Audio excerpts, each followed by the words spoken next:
दोस्तों, आज की वीडियो में हम कार्तिक के महीने में करवा चौथ की व्रत कथा का वर्णन कर रहे हैं। इस कथा को सुनने से भगवान श्री गणपति की कृपा से जो भी कथा सुनता है, अगर स्त्री सुहागन स्त्री सुनती है तो उसके पति की दीर्घायु होती है, कुंवारी कन्या सुनती है तो उसको सुंदर सुशील पति की प्राप्ति होती है, उसे अच्छा घर मिलता है, अच्छा वर मिलता है। और जो विधवा स्त्री सुनती है उसको जो है सभी पापों से मुक्ति मिलके वैकुंठ की प्राप्ति होती है। अगर पुरुष सुनता है तो उसे धन दान की प्राप्ति होती है, व्यापार में वृद्धि होती है और उसकी सर्वत्र विजय होती है, क्योंकि देवताओं ने सर्वत्र विजय प्राप्ति के लिए इस व्रत कथा को सुना था, इस व्रत को किया था। आज सब इस कथा को ध्यान लगा करके सेवन करें। बोलो करवा चौथ की जय, बोलो गणपति गजानन भगवान की जय। इस कथा में पहले समय पर द्वापर युग में इस भारतवर्ष में एक सेठ था। उस सेठ की जो है 7 पुत्र थे और एक कन्या थी जिसका नाम जो है गुणवती था, वीरावती था। गुणवती भी कहते थे और उसे वीरावती भी कहते थे। प्यार से भाई उसे वीरावती कहकर के बुलाते थे। सातों भाई अपनी बहन वीरावती को बहुत प्रेम करते थे। सातों भाई एक साथ बैठकर के बहन के साथ खाना खाते। सातों भाइयों की शादी हो गई। बहन वीरावती का भी विवाह एक राजा के साथ में हुआ। वीरावती जो है अपने मायके आई हुई थी। पहली करवा चौथ का व्रत था। करवा चौथ के दिन वीरावती ने भी अपने पति की दीर्घायु के लिए करवा चौथ का व्रत रखा। सातों भाई शाम को जब अपने काम से घर को वापस आए, खाना खाने के लिए बैठे, भाभियों ने खाना परोसा था। सातों भाई जब खाना खाने लगे, उन्होंने कहा, बहन वीरा, तू हमारे साथ बैठकर के खाना क्यों नहीं खा रही? बहन वीरावती ने कहा, भाई आज मैं खाना नहीं खाऊंगी क्योंकि मेरा व्रत है। भाभियों ने बताया कि आज वीरावती का जो व्रत है, करवा चौथ का व्रत है, रात को जो चांद निकलेगा, चंद्रमा को अर्घ्य देकर के वीरावती भोजन करेगी। सातों भाइयों को बड़ी चिंता हुई, चंद्रमा तो रात को निकलेगा, इतनी रात तक क्या हमारी बहन भूखी रहेगी? सातों भाइयों ने विचार किया, युक्ति बनाई। एक भाई जाकर के जंगल में पेड़ पर चढ़ गया, उसने हाथ में छन्नी ले ली। दूसरे भाई ने पीछे से अग्नि दिखाई, जिससे दूर से यह दिखाई देता था कि मानो चंद्रमा हो। और भाइयों ने जाकर के बहन वीरा से कहा, बहन वीरा देखो चंद्रमा निकल आया है, चंद्रमा को अर्घ्य देकर के भोजन कर ले। बहन वीरावती ने अपनी भाभियों से कहा, भाभी चलो चंद्रमा को अर्घ्य देते हैं और अर्घ्य देकर के भोजन कर लेते हैं। भाभी कहने लगी, बहन अभी तो आपका चंद्रमा निकला है, हमारा चंद्रमा तो रात को निकलेगा, तुम ही अर्घ्य दे लो। बहन वीरा ने नकली चंद्रमा को अर्घ्य दिया। अर्घ्य देकर के जैसे खाना खाने लगी, भोजन करने बैठी, पहले ग्रास में बाल आ गया। दूसरा ग्रास लेते ही बार बार छींक आने लगी। तीसरा ग्रास जैसे लिया, उसी समय उसके पति राजा की मृत्यु हो गई और वहां से संदेश आ गया कि तुम्हारे पति राजा की मृत्यु हो चुकी है। वीरावती जो है रोती बिल्लाप करती हुई अपने ससुराल पहुंची। अपने पति राजा के शरीर को जो है सुरक्षित सुगंधित तेलों में रख दिया। ब्राह्मणों से सलाह करी। ब्राह्मणों ने कहा कि वीरा, तूने करवा चौथ का व्रत खंडित किया है, इसलिए तेरे पति की मृत्यु हुई है, तुझे करवा चौथ की सेवा करनी चाहिए। गणेश भगवान को प्रसन्न कर। वीरावती जो है उसने देखा कि उसके पति के शरीर में हजारों सुइयां चुभ गई हैं। अब वीरावती नित्य प्रति गणेश जी का पूजन करती, नित्य प्रति जो है एक समय भोजन करती थी और प्रत्येक चौथ का व्रत करती और एक एक सुई नित्य प्रति निकालती। इस प्रकार से उसे वर्षों बीत गए, आखिरी सुई रह गई थी। आखिरी सुई के समय पर उसने अपनी दासी से कहा, दासी मैं मंदिर में पूजा करके आती हूँ, आकर के मैं आखिरी सुई निकालूंगी, आज मेरा पति जीवित हो जाएगा, तुम मेरे पति के शरीर का ध्यान रखना। दासी पर बहुत विश्वास था।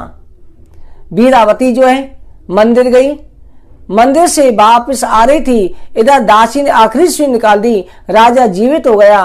राजा ने देखा, दासी को वीरावती समझ लिया कि इसने मेरी बहुत सेवा करी है, ये मेरी पत्नी हो सकती है। जब वीरावती लौट करके आई, अपने स्थान पर दासी को बैठे हुए देखा।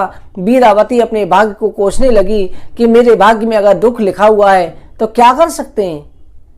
वीरावती जो है उस दासी को, जो नकली रानी बन गई थी, नकली वीरा थी, उसकी सेवा करने लगी, राजा की सेवा करने लगी। एक दिन जो है राजा किसी कार्य से बाहर जा रहा था। उसने नकली रानी जो वीरावती बनी हुई थी दासी, उससे पूछा, उसने गहने आभूषण मंगवाए। वीरावती से पूछा, दासी तुझे क्या चाहिए? वीरावती ने कहा कि महाराज मुझे कुछ भी नहीं चाहिए, अगर आप लाना ही चाहते तो मुझे गुड्डा गुड़िया ला देना। राजा ने कहा पागल है, गुड्डा गुड़िया क्या खेलने की उम्र है? परंतु राजा ने ला करके दे दिया। वीरावती उस गुड्डा गुड़िया को एक ही बात कहती रहती थी, सुनो गुड्डा सुनो गुड़िया, सुनो हमारा दुख, 12 वर्ष सेवा करी फिर भी न मिला सुख। एक दिन जो है राजा ने सुन लिया, कहा कि ये दासी क्या कहती रहती है। नकली रानी ने कहा कि पागल हो गई है महाराज, इससे बातें ना करो। परंतु राजा ने एक दिन पूछा कि दासी तुझे हमारे यहाँ क्या दुख है, मुझे बता, अपना सत्य मुझे बता। वीरावती ने कहा महाराज जो रानी थी वो दासी हो गई और जो दासी थी वो रानी हो गई।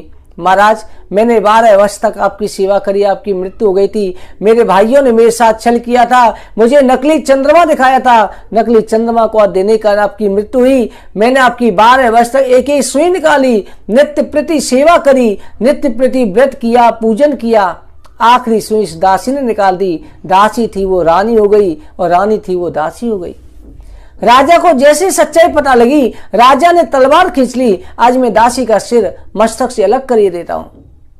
वीरा ने कहा महाराज ये दासी का कोई खोट नहीं है, ये हमारे भाग्य का कसूर है, हमारी किस्मत में जो लिखा है वही होता है, इसे माफ कर दो। वीरावती को रानी का स्थान मिला, पहले के समान सुख समृद्धि हो गई और दासी को दासी का स्थान मिला। जिस प्रकार से गणपति भगवान ने वीरावती पर शिवा अपनी कृपा करी, दूसरी बार में जैसे आखिरी बार कृपा करी, वैसे सबको सुख सुहाग का आशीर्वाद दें, किसी के घर में कोई परेशानी नहीं आए। इस करवा चौथ के व्रत में इस प्रकार से कथा को श्रवण करके जो बयाना है, जो आपने मनसने के लिए रखा है, उस पर संकल्प करना चाहिए। संकल्प में जो है इसमें सबसे पहले अपने करवे घुमा लें। किसी में 10 बार घुमाए जाते हैं, किसी में 7 बार घुमाए जाते हैं। करवे घुमा करके जो चलाते हैं, एक दूसरे से बदलते हैं। बदलने के बाद में हाथ में जल लेकर के संकल्प करना चाहिए। हाथ में जल लो और सामने जो थाली रखी है उसके सामने ओम विष्णु विष्णु विष्णु विष्णु विष्णु विष्णु शब्द उच्चारण करें। ओम आदित्य ब्राह्मण द्वितीय परादे श्री श्वेत वाराय कल्पे जम्बू दीपे भरत खंडे आर्यावर्ते देशांतर्गते अमुक क्षेत्रे। अपना सभी नाम बोले, अमुक गोत्रोत्पन्ने, अमुक नाम ने, अमुक क्षेत्र जिस स्थान पे हो, अमुक नाम ने, अमुक गोत्रोत्पन्ने, अमुक मासे कार्तिक मासे अमुक पक्के कृष्ण पक्के अमुक तिथ्याम गणेश चतुर्थी करवा चौथ तिथ्याम अमुक्याम आश्रय। जो वार है अमुक कामना सिद्ध्यते पति दीर्घायु हेतु, सभी मनोकामना पूर्ति हेतु गणपति भगवान करवा चौथ माता कृपा प्राप्ति हेतु करवा चौथ व्रतम पूजनम कथा श्रवणम संकल्पम करिष्येत। यह कहकर कि उस जल को जो है 3 बार थाली पर घुमा करके छोड़ देना चाहिए। और जो मनसा हुआ है ब्राह्मण को ब्राह्मण की सामग्री और जो अपनी बड़ी बुजुर्ग सास को बचा हुआ सामान है उनको मंस करके दे। इस प्रकार से करवा चौथ की व्रत कथा करें और जो चंद्रमा निकल आए चंद्रमा को अर्घ्य दे करके उसके बाद में पति के हाथ से सबसे पहले अपना व्रत खुलवाएं और भोजन ग्रहण करें। इस दिन जो है भगवान गणपति देवता का ध्यान करना चाहिए और गणेश जी की कृपा से आप सभी के पति की दीर्घायु हो, पुत्र धन दान संतान की प्राप्ति हो, यही हमारा आपको आशीर्वाद है। इसी के साथ कथा को विश्राम करते हैं। आप सभी को जय श्री राधे। बोलो गणपति गजानन भगवान की जय।